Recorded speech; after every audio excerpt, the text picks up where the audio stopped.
There was abundant early evidence of airborne transmission prior to COVID-19's arrival in the UK. Dr. Barry Jones, in his written and oral evidence, explained how and why that should have been the position.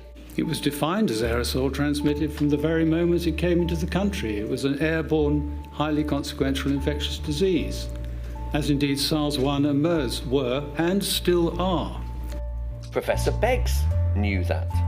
What was your opinion back in 2020 when the pandemic started?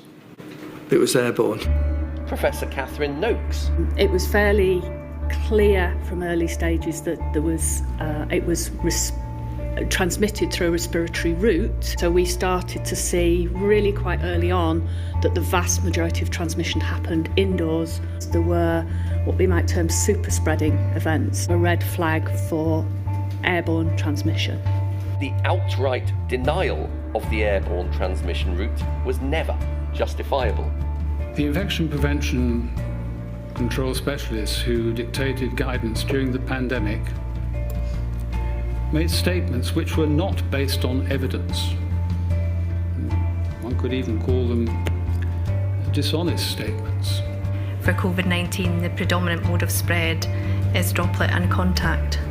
It's not just our IPC cell, but the World Health Organization saying COVID is not airborne. It is not airborne. These particles, when they come out of your mouth, they drop. So no, it's not airborne. We have similar statements time and time again in the IPC guidance.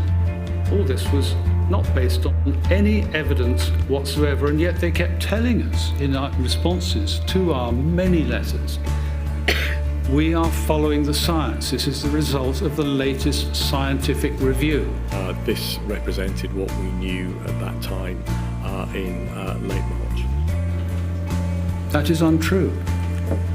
Why did key decision makers close their own eyes to the evidence and to the science?